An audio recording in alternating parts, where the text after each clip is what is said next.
అందరికీ నమస్తే. కర్ణాటక ముఖ్యమంత్రిని చేంజ్ చేసిన తర్వాత తెలంగాణలో కూడా ముఖ్యమంత్రిని చేంజ్ చేస్తారా? అధిష్టానం ఎప్పుడు ఏ నిర్ణయం తీసుకుంటుందో ఎవరికి తెలవదు. ఈ విషయం రేవంత్ రెడ్డి కూడా తెలుసు. అందుకే ఆయన కూడా ముందస్తు రాజకీయాలు బాగా పసిగట్టగలడు. బహుశా పసిగట్టిండేమో, అందుకే ఆయన వైఖరిలో కొంత మార్పు కనిపిస్తుంది. బట్ నిన్న జరుగుతున్న పరిణామాలు క్యాబినెట్ విస్తరణ విషయంలో కూడా రేవంత్ రెడ్డి మారుస్తారా మారవరా అనే విషయం పైన డిపెండ్ అయి ఉంటుంది. సేమ్ టైం రేవంత్ రెడ్డి విషయంలో హైకమాండ్ ఏదో చేస్తుంది, ఏం చేస్తుంది అనేది ఎవరికి అర్థం కాదు. లాస్ట్ వరకు ఏం అర్థం కాదు. Complete internal politics. ఎవరికో మినిస్టర్లకో ఎమ్మెల్యేలకో కూడా తెలిసే అవకాశం లేదు.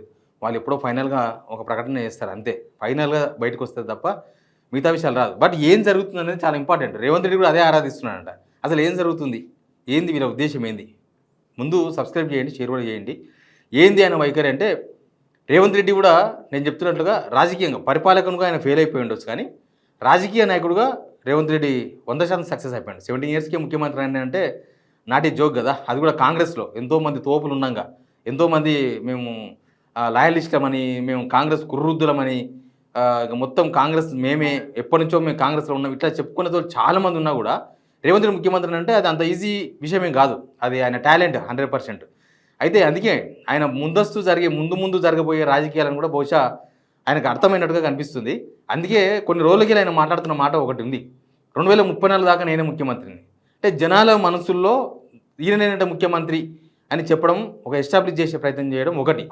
రెండోది ఏంటంటే, ఇక్కడ ఎవరైతే హైకమాండ్కు ఇక్కడ నుంచి రాయబారాలు చేరవేస్తున్నారో, లేకపోతే ఇక్కడ జరుగుతున్న పరిణామాలను హైకమాండ్కు చెప్తున్నారో వాళ్ళందరికీ కౌంటర్ ఏమో బహుశా అది. నేనే ముఖ్యమంత్రిని అంటే ఇక మీరు ఏమైనా చేసుకోకుండా, నేను ముఖ్యమంత్రిని, మీరు ఏమైనా చేసుకోండి, కంప్లైంట్లు చేసుకోండి, కత్తులు తీసుకొని తిరగండి, నేనే ముఖ్యమంత్రిని అవుతా అని బహుశా వాళ్ళకు వార్నింగ్ ఇచ్చినట్టుగా చూడాలను.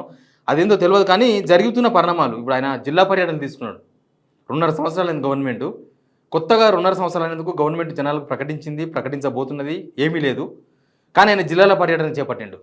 ఆసిఫాబాద్ పోయిండు, నెక్స్ట్ ఇంకో దగ్గర పోతుండే, ఇంకో దగ్గర పోతుంది, వరుసగా జిల్లా పర్యటనలు అండి ఇప్పటి నుంచి. ఇంకా అంటే బహుశా ఆయన గట్టిగా ఉండాలి, నేను జనాల్లో కూడా ఉండాలి, నేను బిజీగా ఉండాలి అని బహుశా ఆయన ప్రయత్నం చేస్తుండేమో అనేది ఒక పాయింట్ కనిపిస్తుంది.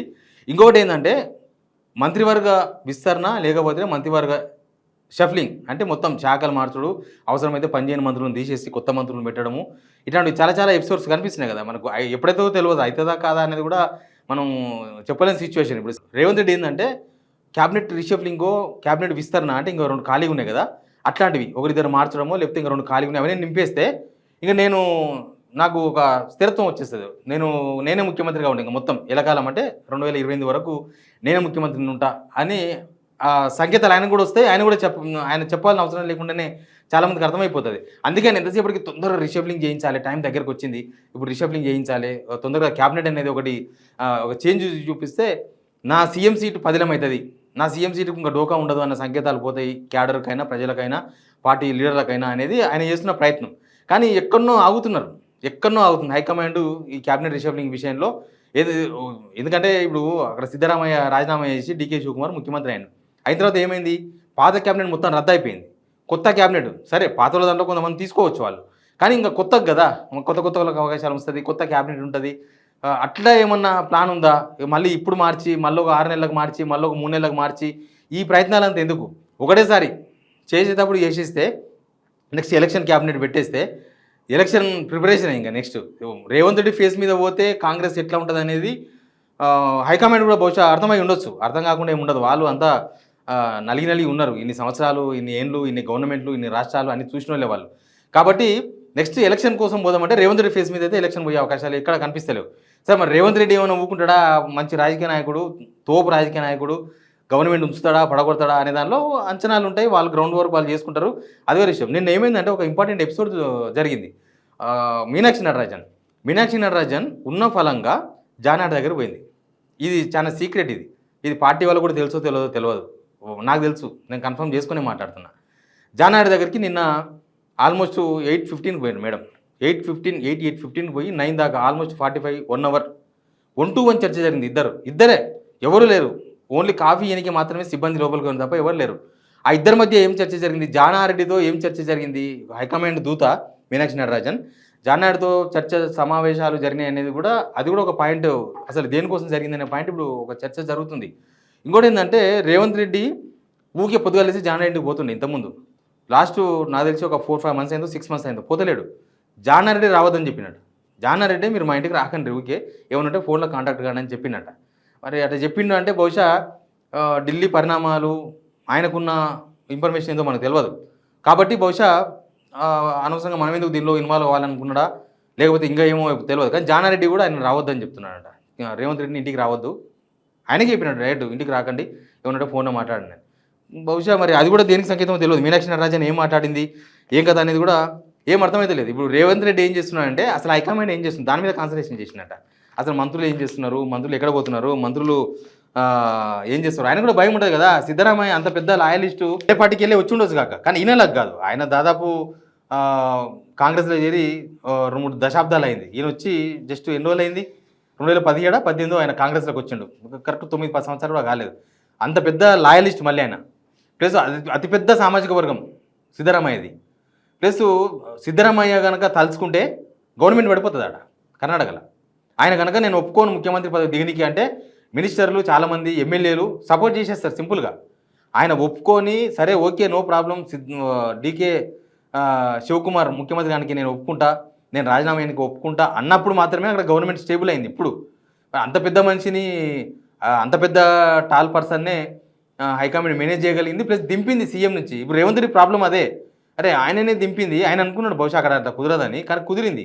కానీ ఇక్కడ తెలంగాణలో అది పెద్ద మ్యాటర్ కాకపోవచ్చు కదా. ఆయన తప్పించినట్లే ఏదో టైంలో నన్ను కూడా తప్పిస్తారన్న భయం ఆయనలో కనిపించింది. ఎవరైనా కుట్రలు చేసుకోవచ్చు. ఒక 3 years ఇంకా 2.5 years అయిపోయింది కరెక్ట్గా. ఇంకొక 2 రోజులు 3వ తారీఖు వస్తే 2.5 years కంప్లీట్ గవర్నమెంట్. ఇంకొక 2.5 years ఉంటుంది గవర్నమెంట్. 2.5 yearsలో లాస్ట్ 6 months 1 year ఎలక్షన్కే పోతుంది. ఇంకా మిగిలింది 1 year మిగులుతుంది. కాబట్టి 3 ఏళ్ళు నిండితే అసలు ఈయన పని ఆధారంగా ఈయన పనితీరు కూడా ఏం బాగలేదు కదా. అక్కడ ఇంకా బాగుంది. అసలు కర్ణాటకలో మళ్ళీ అక్కడ కూడా కాంగ్రెస్ గవర్నమెంట్ వచ్చే అవకాశం ఏం లేదు. కానీ ఇంత దారుణం లేదు అక్కడ. ఇంత దారుణంగా ఒక 30 ఏళ్ళు కాంగ్రెస్ ఓటు వేయమన్న సిచ్యువేషన్ అక్కడ కర్ణాటకలో లేదంట. మరి అట్లాంటి పరిస్థితులు అక్కడ ఉంటే అట్లనే దింపేసిండ్రు. ఇక్కడనేమో సిచ్యువేషన్ ఏం బాగలేదు.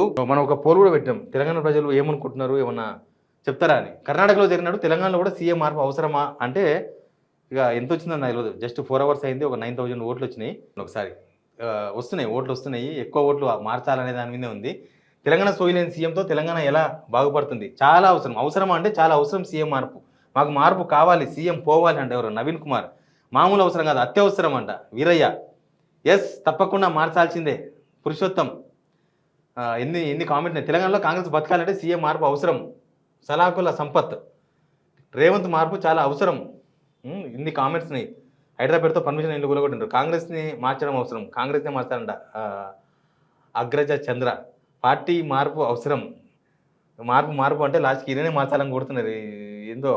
ఎనీవే మార్పు జరగాలని తెలంగాణ ప్రజలు కూడా కోరుకుంటున్నారు. కాబట్టి అసలు కొద్దిగా మీనాక్షి నటరాజన్ పార్టీ నిన్న మనం చూసినారు కదా గాంధీభవన్లో. ఆ ఎమ్మెల్యేలు అందరూ జమీందారులాగా ఫీల్ అవుతున్నారు. ఏదో ఒక రెస్పాన్సిబిలిటీ క్రియేట్ అయ్యే విధంగా మాట్లాడింది ఆయన. మీనాక్షి నటరాజన్ మాటలు వినాలి, మొత్తం మనం అందరం మీనాక్షి నటరాజన్ చెప్పే వినాలి. తర్వాత పీసీ చీఫ్ ఏం చెప్తే అదే ఫైనల్. పీసీ చీఫ్ చెప్పేది మనం ఖచ్చితంగా ఫాలో కావాలి. ఇట్లాంటి కొన్ని విషయాలు ఆయన మాట్లాడిన పక్కా ఆయన చెప్పేది చెప్పాలి. పార్టీ బలోపేతం కోసమని రాహుల్ గాంధీ అపాయింట్మెంట్ లేదు. మళ్ళీ మనకు కేరళ ఎలక్షన్ అయిపోయిన తర్వాత నుంచి రాహుల్ గాంధీ అపాయింట్మెంట్ లేదు. మొన్న ఢిల్లీ పోయి కూడా 2 రోజులు వచ్చిండు, ఆయన కూడా దొరకలే. ఇప్పుడు పార్టీ బలోపేతం పార్టీ వ్యవహారాలు మాట్లాడానికి అని చెప్పేసి మళ్ళీ అపాయింట్మెంట్ అడిగినాడు రాహుల్ గాంధీని రేవంత్ రెడ్డి. అయినా దొరకలేదు. వాళ్ళు పార్టీ బలోపేతం చేయాలనుకుంటే రేవంత్ రెడ్డితో కాదు డిస్కస్ చేయాల్సింది అనేది బహుశా హైకమాండ్ భావిస్తుందేమో.